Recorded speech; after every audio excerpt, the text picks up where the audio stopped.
The recordings made by Tagore for Hindustan musical products are arranged here chronologically according to their composition, thereby presenting his development as an artist in a connected sequence, using them as milestones. Because he chose to record these pieces himself, we can assume that he regarded them as particularly representative of and important landmarks in his work. The popular love song Tobu Mone Rekho is quite unusual in that it exists not only in two different texts, but also in two different scores. Composed in 1887 when Tagore was 26 years old, it first appeared as a poem in his collection Manoshi, published in 1890. However, the lyric for the sung version, printed in Gitobitan, his collected songs, is very different. Besides, Dineन्द्रনাথ Tagore's musical notation for the song does not match what the author himself sang on record, which goes as follows.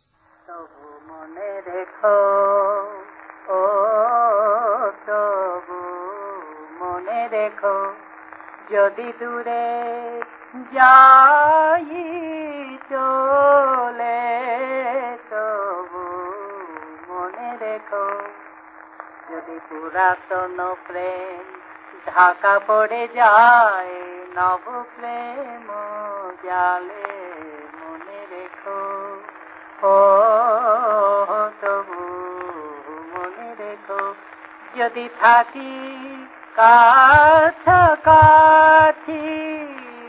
দেখিতে না পাও ছায়ার মতো আছি না আছি মনে রেখো ও তবু মনে রেখো যদি জল আসে আঁখি পাতে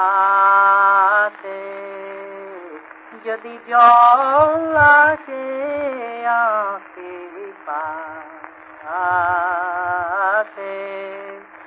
একদিন যদি খেলা থেমে যায় মধুরাতে তবু মনে রেখো একদিন যদি বাধা পড়ে কাজে শারদ প্রাতে মনে রেখো যদি পড়িয়া মনে ছলো ছলো জল নাই দেখা দেয় নয়ন কোণে তো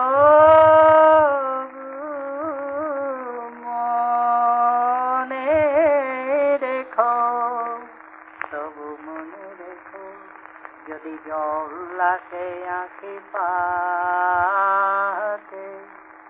একদিন যদি খেলা থেমে যায় মধুরাতে তবু মনে রেখো একদিন যদি বাধা পড়ে কাজে শারদ প্রাতে মনে রেখো যদি পড়িয়া মনে ছলো ছলো জল নাই দেখা দেয় নয়ন কোণে তো মনে রেখো. In a novel development at a later date, this recording was transcribed, so that both Dineन्द्रनाth's score as well as Rabindranath's sung interpretation now appear side by side in the songbook which contains the printed music for this song. Interestingly enough, another record made by Amya Tagore does not follow either score precisely. Since three members of the Tagore family delivered the same song differently, it seems likely that Tagore gave primacy to accuracy in feeling and interpretation of his compositions above rigid technical adherence to the notes. What is common to all three versions is the Kirtan style, a time-honored devotional mode used, in this case, for a love song. Significantly, the Hindustan label specifically termed Tobu a Kirtan. Here is the first portion of Amya Tagore's version.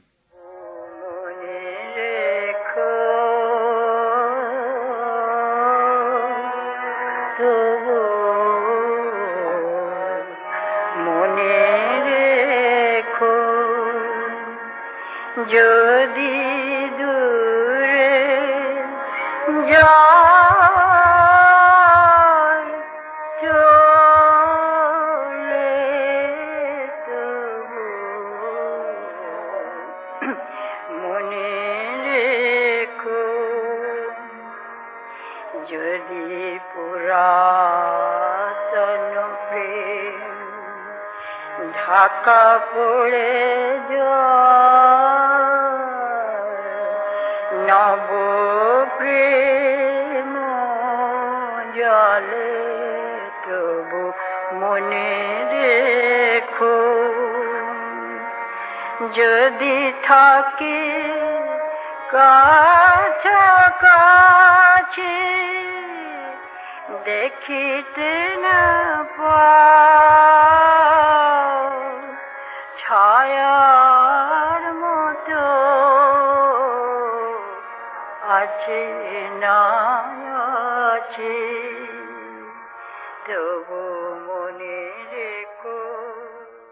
No doubt coincidentally, all 4 songs which Tagore released on Hindustan Records come from the Prem or love section of Gitobitan, which divides his 2000 songs under the broad headings of devotion, nation, love, nature, miscellaneous, occasional and theatre songs, besides other minor categories.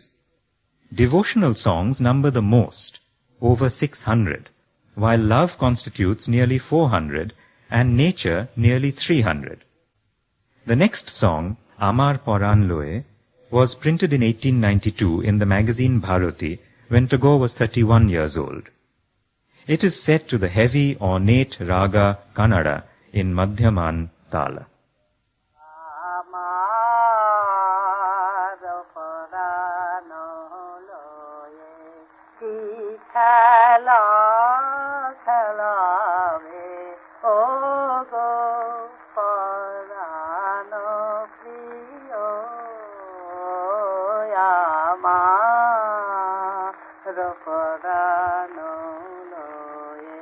কোথা হতে ভেসে কুলে লেগেছে চরণ মূলে তুলে দেখিও তুলে দেখিও আমার পরাণ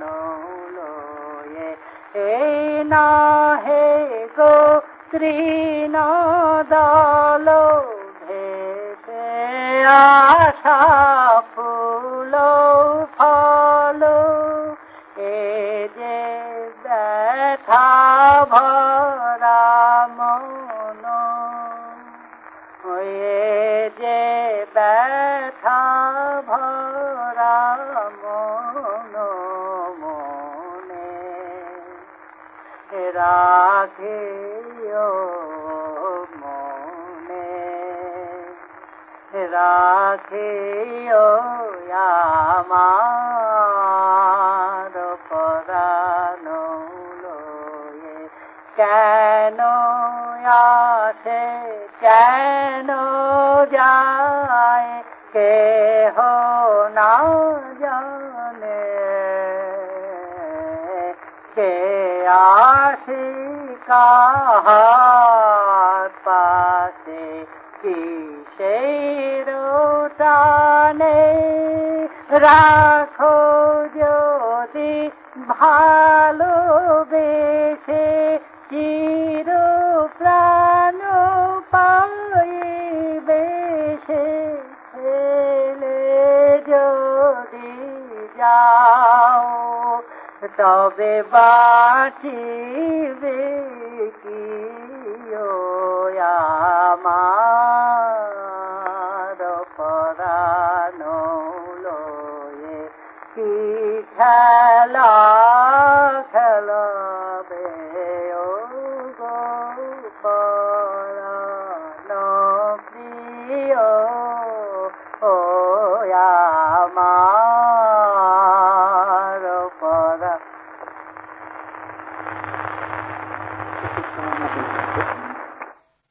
At the end of the record, Tagore says in Bengali, "Did it fit in right time?" And a woman answers, "Yes." Most scholars agree that Shonar Tori marks a major turning point in Tagore's poetic subtlety and craftsmanship.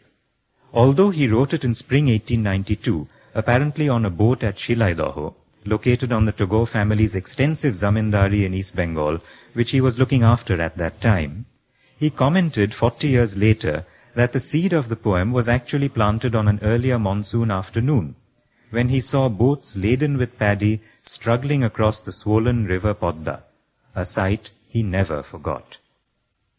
Much appreciated after it came out in 1893 in the magazine Shadhana, the poem unexpectedly became the center of a raging controversy in Bengali periodicals during the next decade, unlike any other Tagore poem before or since.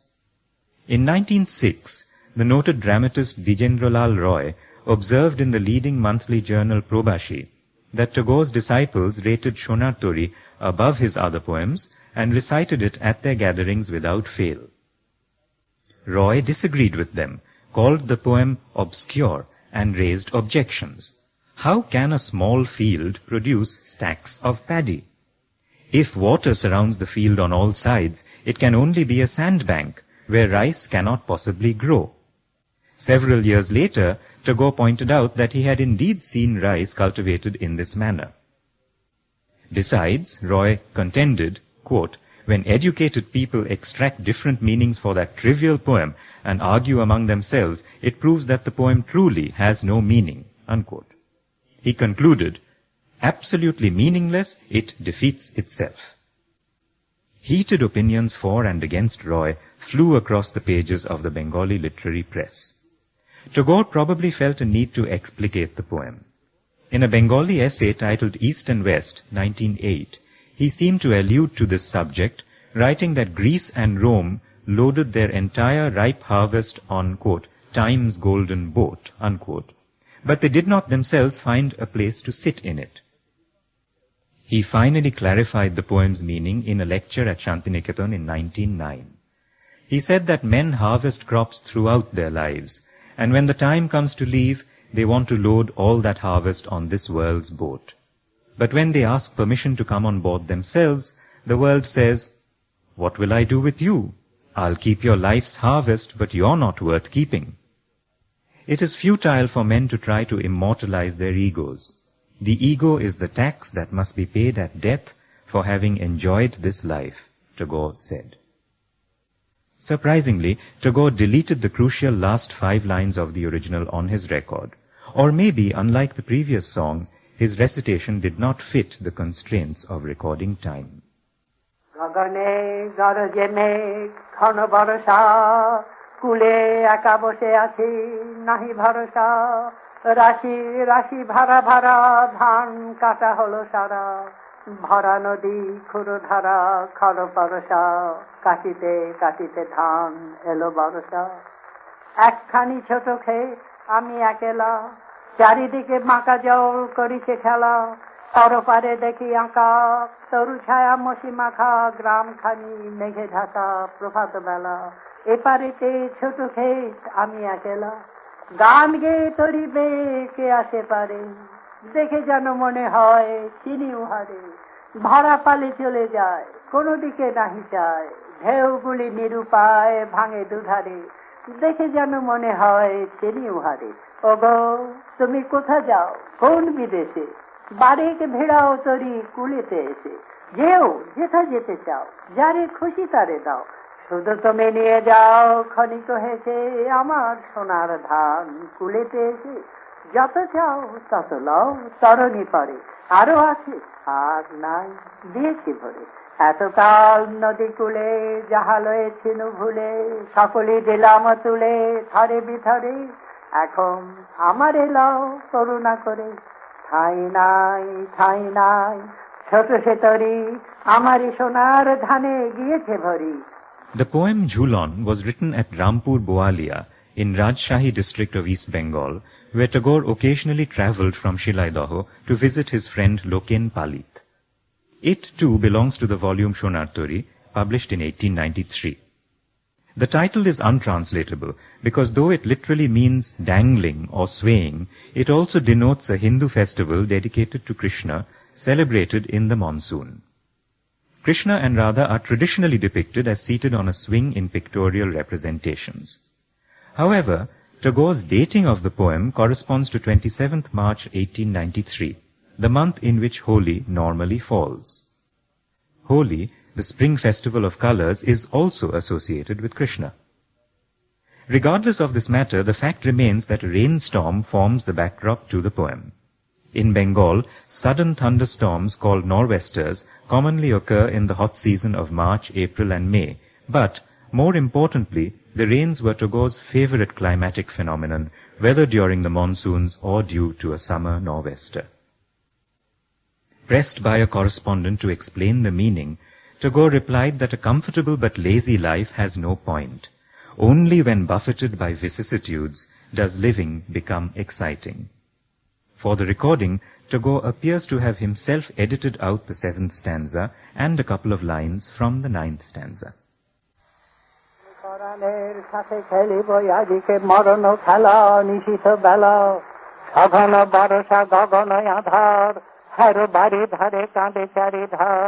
ভীষণ রঙ্গে ভবত রঙ্গে ভাষাই ভেলা বাহির হয়েছে স্বপ্ন শয়ন করিয়া হেলা রাত্রি বেলা ওগো গগনে পবনে সাগরে আজকে কি করল বেদোল দোল পশ্চাৎ হতে হা হা করে হাসি মত্ত ঝটিকা ঠেলা দেয় আসি যেন এ লক্ষ যক্ষ শিশুর অক্টরোল আকাশে পাতালে পাগলে মাতালে হট্টগোল বেদোল দোল আজি জাগিয়া উঠিয়া পরানয় আমার বসিয়া আছে বুকের কাছে থাকিয়া থাকিয়া উঠিছে কাঁপিয়া ধরিছে আমার বক্ষ চাপিয়া নিঠুর নিবিড় বন্ধন সুখে হৃদয় নাচে ত্রাসে উহু আসে পরানয় আমার ব্যাকুলি আছে বুকের কাছে হায় এতকাল আমি রেখেছিনু তারে যতন ভরে শয়ন পরে ব্যথা পাছে লাগে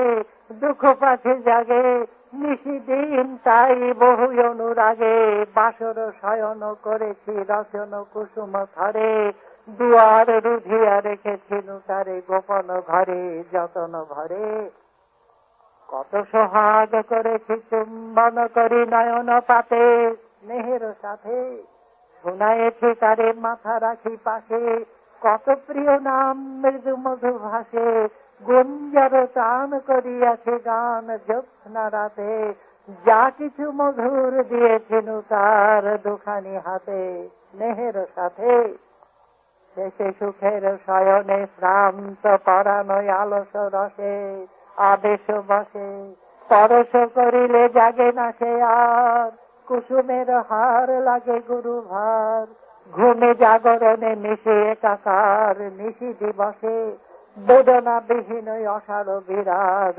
মরমে বসে আবেশ বসে তাই ভেবেছি আজকে খেলিতে হইবে নূতন খেলা রাত্রি বেলা মরণ দোলায় ধরি রসি গাছি বসিব দুজনে বড় কাছাকাছি ঝঞ্ঝায় আসিয়া অস্ত্র হাসিয়া মারিবে খেলা আমাতে প্রাণীতে খেলিব দুজনে ঝুলনো খেলা নিশিত বেলা দেদোল দোল দেদোল দোল এ মহাসাগরে তুফান তোল বধুরে আমার পেয়েছি আবার ভরেছে কোল প্রিয়ারে আমার তুলেছে জাগায়ে প্রলয় রোল বক্ষ শনিতে উঠেছে আবার কি কল্লোল উড়ে কুঞ্চল উড়ে অঞ্চল উড়ে বনমালা বায়ু চঞ্চল বাজে কঙ্কন বাজে কিঞ্চিনি মত্ত বোল দেদোল দোল আয়রে ঝঞ্ঝা পরানো বধূর আবরণ রাশি করিয়া দে দূর করি লুণ্ঠন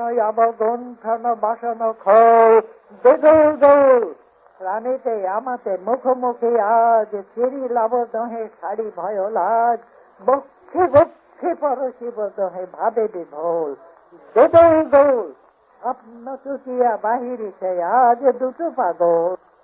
An interesting account survives of the genesis of the next song, Esho Esho Phire Esho, written in June 1894 in Shilaidaho.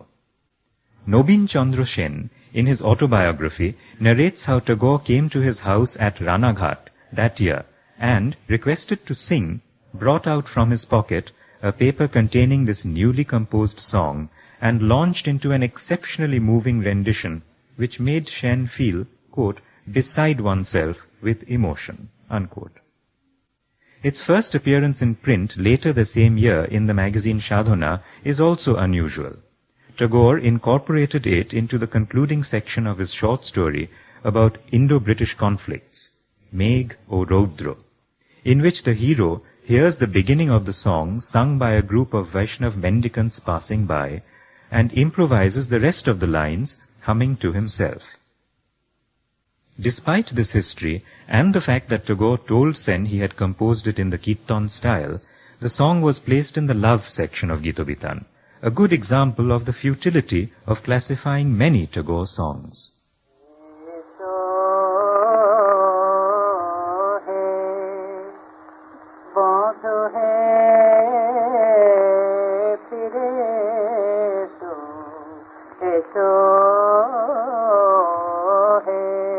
আমার ক্ষুধিত তৃষিত তাপিত চিত নাথ হে ধীরে এসো হে ওহে নিষ্ঠুর ধীরে এসো আমার করুণ কোমল এসো আমার সজল জল স্নিগ্ধ কান্ত সুন্দর এসো আমার নীতি সুখ ধীরে এসো আমার চির দুঃখ ফিরে এসো আমার সব সুখ দুঃখ মন্থন ধন অন্তরে ফিরে এসো আমার চিরবাঞ্ছিত এসো আমার চিত সঞ্চিত এসো ওহে চঞ্চল হে চিরন্তন ভুজ বন্ধনে ফিরে এসো আমার বক্ষে ফিরিয়া এসো আমার চোখে ফিরিয়া এসো আমার শয়নে স্বপনে বচনে ভূষণে নিখিল ভুবনে এসো আমার মুখে হাসিতে এসো আমার চোখের চলিলে এসো আমার আদরে আমার ছলনে আমার অভিমানে ফিরে এসো. Perhaps again for reasons of time, Tagore had to leave out the last three lines. Here is the ending, in a version sung by Santosh Sengupta, following the instruction in the published score that the song should be delivered in Vilambit Laya, slow tempo. আমার মুখের হাসিতে এসো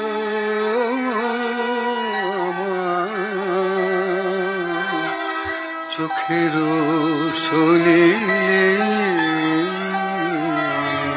এসো আমার আদরে আমার ছলনে আমার অভিমানে ফিরে এসো আমার সকল স্মরণে এসো আমার সকল ভরমে, এসো আমার ধর্ম করম সোহাগ সরম জনম